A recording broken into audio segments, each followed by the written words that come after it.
Have you heard the claim that we're in the midst of a climate crisis? How about that there's a scientific consensus regarding climate science? For years, the corporate media, activist celebrities, and power-hungry politicians have attempted to silence any rebuttal to the climate catastrophe narrative by claiming 97% of all climate scientists believe climate change is primarily anthropogenic and catastrophic. Some 97% of scientists have concluded that climate change is real, it is caused by human activity, and it is already causing devastating problems in our country and around the world. This claim has never been true, but now it's quantifiably false. In tandem with the Fairleigh Dickinson University poll, we anonymously surveyed 400 meteorologists and climatologists to see if the 97% claim stands up to inspection. Here's what we found. To start, 97% of scientists don't think climate change is primarily anthropogenic, nor is it catastrophic.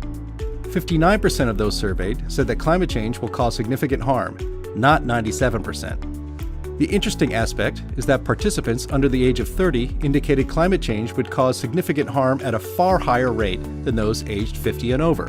Essentially, the more experience someone has in the fields related to the Earth's climate, the less they worry about a climate catastrophe. The politicization of America's public education system could very well be the source of this massive discrepancy. But this response highlights more than the fallacy that there's a scientific consensus. It obfuscates political reliance on science that clearly requires further discussion. Here are the facts. Global carbon dioxide concentrations have increased in the 21st century. Due to higher CO2 concentrations, crop production is increasing year after year across the globe, in rich and poor nations alike, regardless of wealth and technological advancements.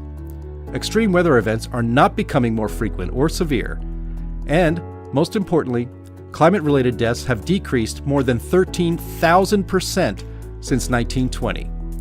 Data simply does not support the end-is-near position on climate change. So why are some still saying climate change will cause catastrophic harm? There's no simple answer. The U.S. government provides much of the funding behind climate science. Saying climate change is a problem the government must solve greatly increases a scientist's odds of being funded. And we are not disagreeing with the claim that there can be negative effects to a changing climate. Rarely is any issue truly black and white.